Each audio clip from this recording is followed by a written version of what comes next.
समाधि में बैठे शंकर जी, तो भगवान की लीला, भगवान लीला ही ऐसी करते कि नारद जी आए बीच में, और नारद जी बड़े विचित्र, जहां जावे वहीं आगी लगावे। राम राम माता जी। सती जी ने कहा हाँ आइए आइए आइए देवऋषि जी, आइए आइए, बैठो बैठो। कैसे आना? भोले बाबा कहाँ है? बोले वो तो समाधि में है। अच्छा। नारद जी ने सोचा चलो जब तक भोले बाबा समाधि में तब तक कोई खुरापात करे। माता जी एक बात पूछे? पूछो। आपने कभी भोले बाबा से पूछा नहीं कि उनकी पहले भी एक शादी हो चुकी? नारद जी की बात सुनकर के सती जी बोली जय हो।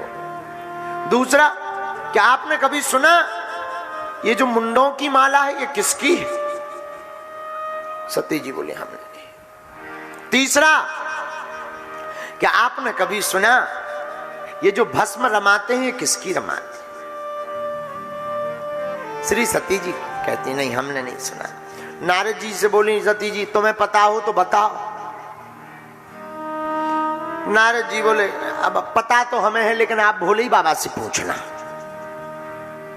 और आंख छुपाकर नारद जी चले गए। बोलो सीताराम। और जब चले गए, भोले बाबा समाधिस्थ हैं। गोस्वामी जी की लेखनी कहती है बीते संबत सहस सतासी,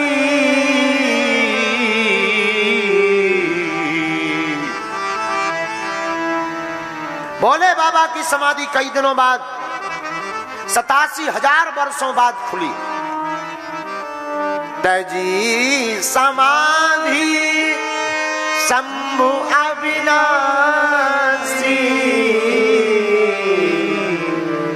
और देखो समाधि जैसे ही खोली तो राम नाम शिव सुमिरन लागे। शंकर जी राम नाम का सुमरन करते। जाने सती जगतपति जागे। सती जी को लगा के जगतपति जाग गए। आहा, जैसे ही जगे तो सती जी के मन में तो गिलानी थी, तुरंत दौड़ती हुई प्रणाम करती है। बोले बाबा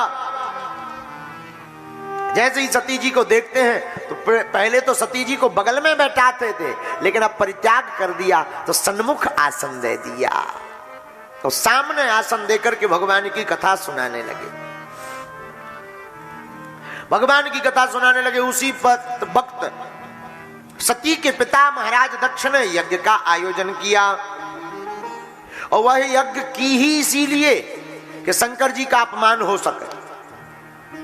क्योंकि जब एक बार राजा दक्ष प्रजापति बने तो सम्मान समारोह रखा गया।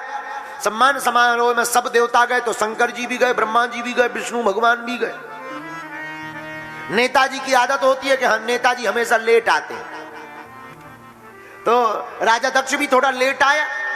सब देवताओं ने खड़े होकर सम्मान किया, पर ब्रह्मा जी खड़े नहीं भये क्योंकि वो तो पिताजी हैं। विष्णु भगवान भी खड़े नहीं भये क्योंकि वो परदादा हैं। शंकर जी ने सोचा हम में और भगवान विष्णु में क्या अंतर है, तो हम क्यों खड़े हो में, हम भले ही इनके दामाद हैं, पर हम क्यों खड़े हो में। सोई शंकर जी बैठे रहे।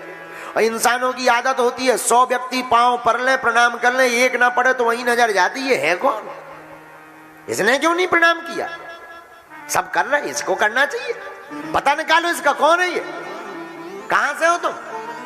तो लोगों की आदत होती है। अच्छा 100 व्यक्ति खड़े हो और 98 व्यक्ति राम राम कर ले, 2 ना करें तो उन्हीं पे नजर जाते हैं। इनने नहीं करी है, इनको भी करना चाहिए था। बोलो सीताराम, जोर से बोलो। सबने सम्मान किया, शंकर जी की तरफ देखा, दक्ष ने इनने प्रणाम नहीं करो। राजा दक्ष को दिमाग खराब होगा। और जैसे ही बैठा राजा दक्ष, बैठ करके राजा दक्ष ने सबसे बाद में होने दी इनकी घोषणा, प्रवचन, भाषण, लेकिन सबसे पहले ही बोल रहे राजा दक्ष श्रूयताम तन्मुनि, सुनो सुनो सुनो सुनो, सभासदों सुनो। सब देवता सावधान हो गए कि कोई विशेष बात होगी तब तो जो है अध्यक्ष महोदय प्रारंभ में ही बोल रहे, तो सब सावधान हो गए। बोले सुनो, सभ्य समाज में एक भी असभ्य आदमी आ जाता है, सभा का रूप बिगड़ जाता है। और सब एक दूसरे की तरफ देखने लगे कि यहाँ असभ्य कौन बैठा है। राजा दक्ष बोले, हैं यहाँ वहां क्या ताक रहे हो, ये तुम्हें दिखाई नहीं पड़ता नंगा शिव? न इसे बैठने का ज्ञान न रहने का ज्ञान, हमेशा भूत प्रीतों के साथ में रहता है, इसकी आदत भी भूत प्रीतों जैसी हो गई। तो किसी ने कहा हाथ जोड़ के कि महाराज तुमको शंकर जी में इतने अवगुण दिखाई पड़ रहे तो अपनी बिटिया का विवाह क्यों कर दिया, अपनी बेटी की शादी ना कर दे, दामाद ना बनाते? सोई राजा दक्ष बोला, है हमारी बेटी लायक ये कहां बर थे, वो तो पूजनीय पिताजी की आज्ञा थी, वरना कहां ये मरकट लोचन वाला, मरकट लोचन का मतलब होता बंदर सी आंख वाला, कहां ये मरकट लोचन वाला, कहां हमारी बेटी सुंदर सुकुमारी सती। आहा, तो नंदी जी तो तनक फड़फड़ाए। नंदी जी बोले, महाराज अगर आपकी आज्ञा हो तो हम तनक मजा चखाया, सींगिंग मार दे का लो।